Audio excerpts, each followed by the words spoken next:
тобистон фасли зебо ва мувофиқ барои истироҳат аст, аммо ин фасл сабабҳои нигаронкунанда низ дорад. яке аз онҳо фаъол гаштани хомӯшакҳо мебошанд. ҳеҷ кас садои гӯшхарошу пайҳои гузоштаи ин ҳашаротро дар бадан дӯст намедорад. онҳо ҳамеша музоими истироҳати одамон мегарданд, аммо хомӯшакҳо на танҳо моро нороҳат месозанд. газидани онҳо мушкилиҳои ҷиддиеро меорад, зеро хомӯшакҳо интиқолдиҳандаи бемории хавфноканд.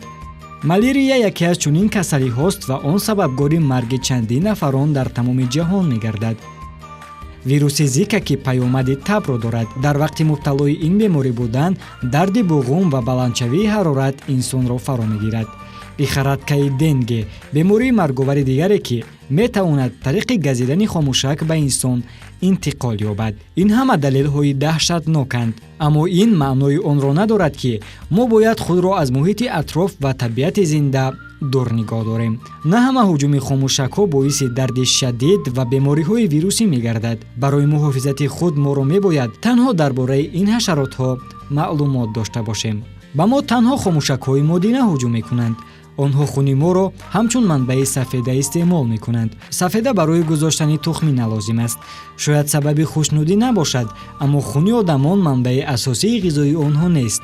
ин ҳашаротҳо ҳамчунин хуни ҷонваронро низ истифода мекунанд.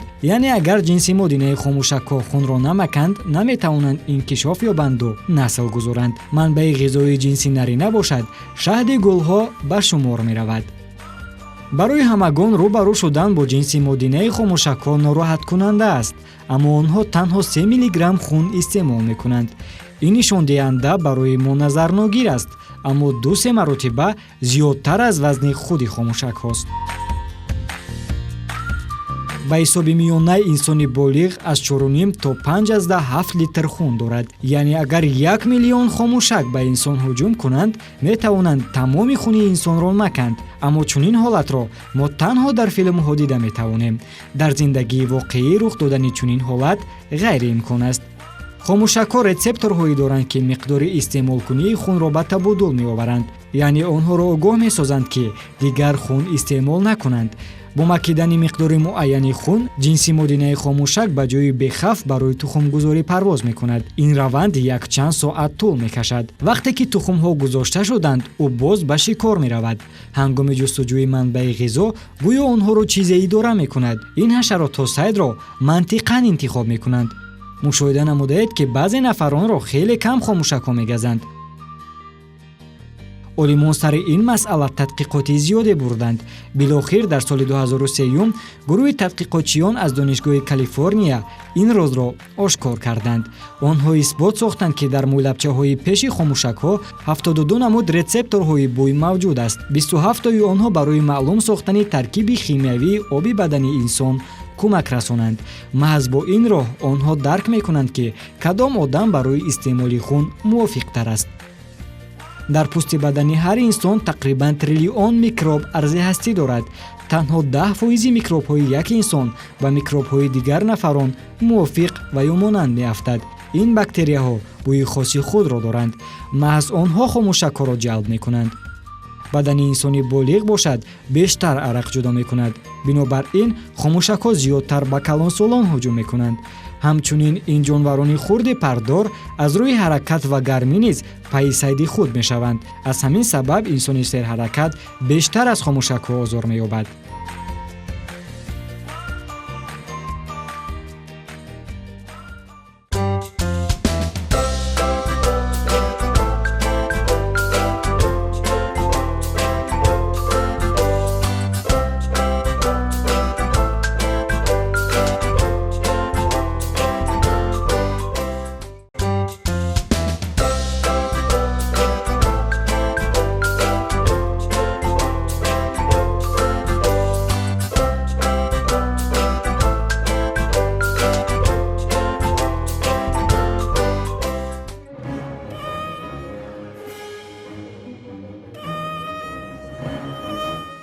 тобистон фасли зебо ва мувофиқ барои истироҳат аст, аммо ин фасл сабабҳои нигаронкунанда низ дорад.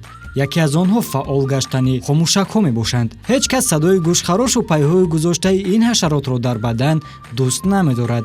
онҳо ҳамеша музоими истироҳати одамон мегарданд, аммо хомӯшакҳо на танҳо моро нороҳат месозанд. газидани онҳо мушкилиҳои ҷиддиеро меорад, зеро хомӯшакҳо интиқолдиҳандаи бемории хавфноканд. малярия яке аз чунин касалиҳост ва он сабабгори марги чандин нафарон дар тамоми ҷаҳон мегардад. вируси зика ки паёмади табро дорад, дар вақти мубталои ин беморӣ будан дарди буғум ва баландшавии ҳарорат инсонро фаро мегирад. лихорадкаи денге бемории марговари дигаре ки метавонад тариқи газидани хомӯшак ба инсон интиқол ёбад. ин ҳама далелҳои даҳшатноканд, аммо ин маънои онро надорад ки мо бояд худро аз муҳити атроф ва табиати зинда дур нигоҳ дорем. на ҳама ҳуҷуми хомӯшакҳо боиси дарди шадид ва бемориҳои вирусӣ мегардад. барои муҳофизати худ моро мебояд танҳо дар бораи ин ҳашаротҳо маълумот дошта бошем. ба мо танҳо хомӯшакҳои модина ҳуҷум мекунанд. онҳо хуни моро ҳамчун манбаи сафеда истеъмол мекунанд. сафеда барои гузоштани тухмӣ налозим аст.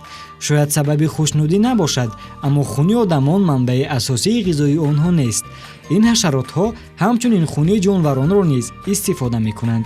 яъне агар ҷинси модинаи хомӯшакҳо хунро намаканд, наметавонанд инкишоф ёбанду насл гузоранд. манбаи ғизои ҷинси нарина бошад, шаҳди гулҳо ба шумор меравад. барои ҳамагон рӯбарӯ шудан бо ҷинси модинаи хомӯшакҳо нороҳаткунанда аст, аммо онҳо танҳо 3 миллиграмм хун истеъмол мекунанд.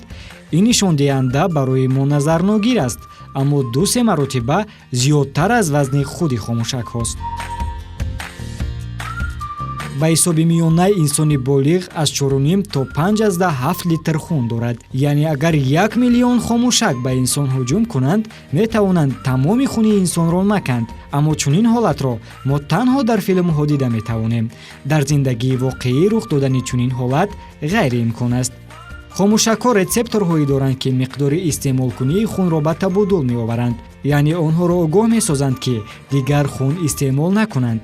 бо макидани миқдори муайяни хун, ҷинси модинаи хомӯшак ба ҷои бехавф барои тухмгузорӣ парвоз мекунад. ин раванд якчанд соат тӯл мекашад. вақте ки тухмҳо гузошта шуданд, ӯ боз ба шикор меравад.